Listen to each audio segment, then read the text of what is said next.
A roar tears through the dying light like a wound in the sky. Not fierce, not wild, but soaked in something deeper.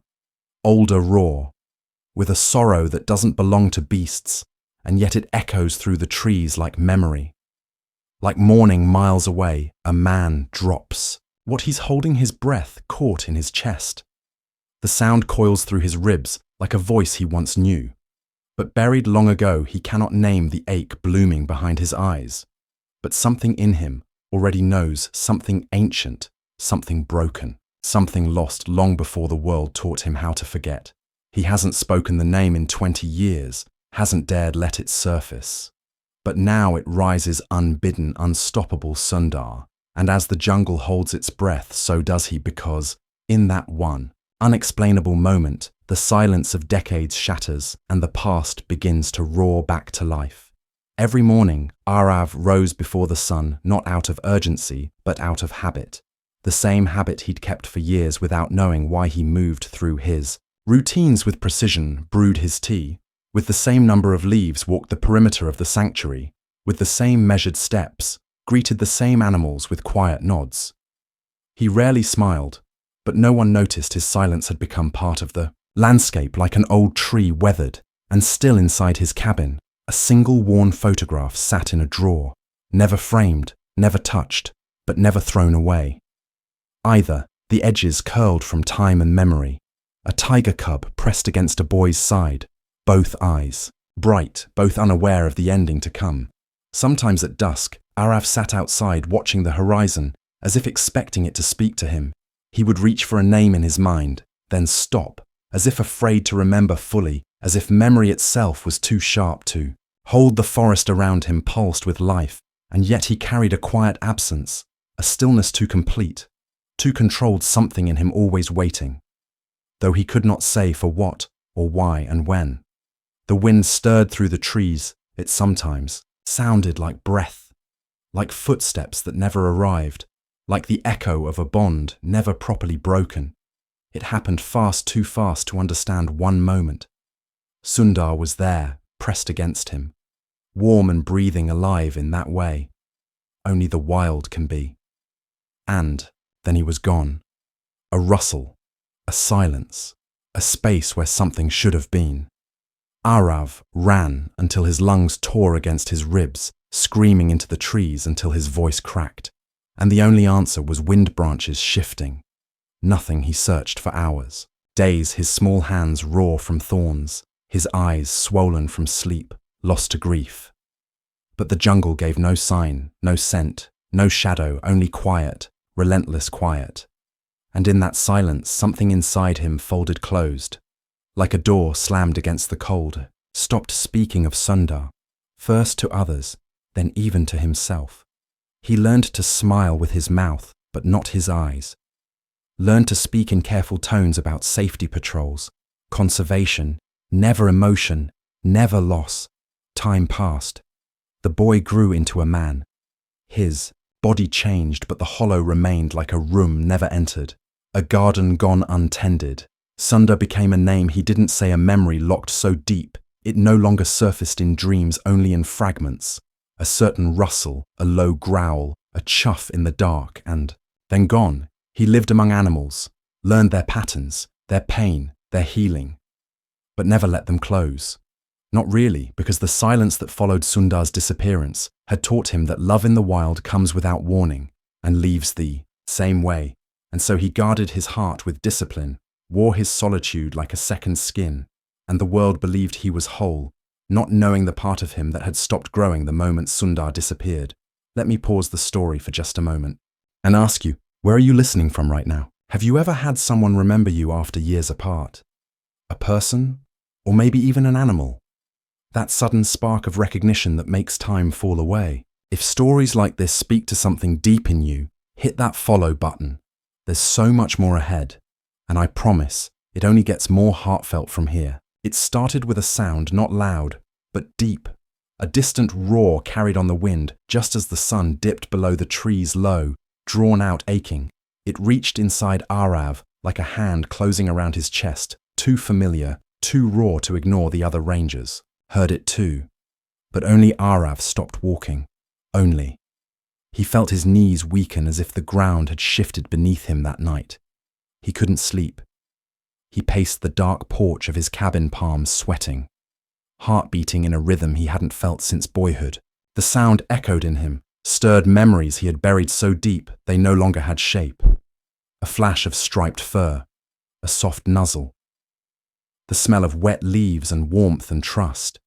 He opened that old drawer without knowing why, pulled out the photo, the one he swore he would never look at again, and there they were, the boy and the cub, wild and unbroken. The grief came hard, unexpected. He sat there long into the night, staring into a past he had sworn was dead the next day when the roar came again, sharper, more pained. He didn't hesitate. He led the team himself into the jungle, heart hammering with each step, and when they found the tiger collapsed under the sail trees, torn, bleeding, breathing heavy.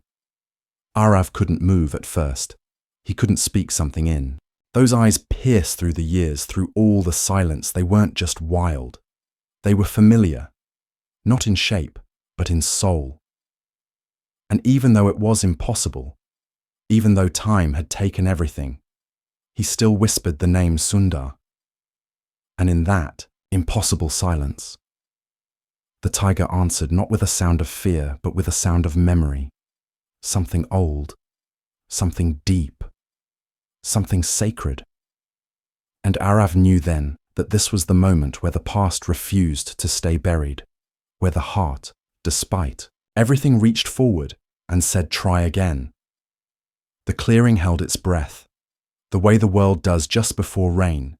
The air thick with silence leaves unmoving, as if the forest itself knew something sacred was unfolding. Arav stepped forward slowly, barely breathing his boots, silent in the damp earth. The tiger didn't move, didn't growl, just watched, eyes locked onto him, ancient golden eyes rimmed with pain and age, and something else, something trembling at the edge of memory. Arav crouched, the years folding away inside him like paper soaked in water. The scent hit him first. Warm fur, forest dust. A trace of something familiar that made his throat tighten. Then a sound, a soft, low chuff.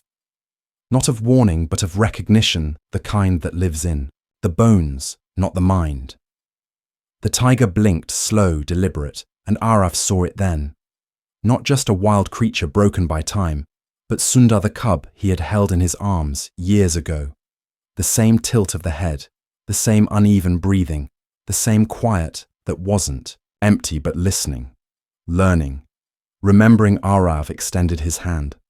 Not all the way, just enough to say, "I'm here if you want to remember." And after a long, long pause, the tiger leaned forward, slow, deliberate, heavy with meaning, and pressed his head gently against Arav's palm, not as an animal to man, but as one soul to another.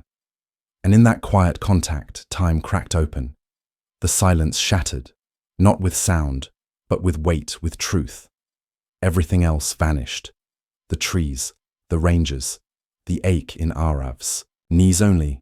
That touch remained warm, real and true. And in that instant, something long dormant in both of them stirred, came alive, reached back through the years and clicked into place. Not reunion, not discovery, but return.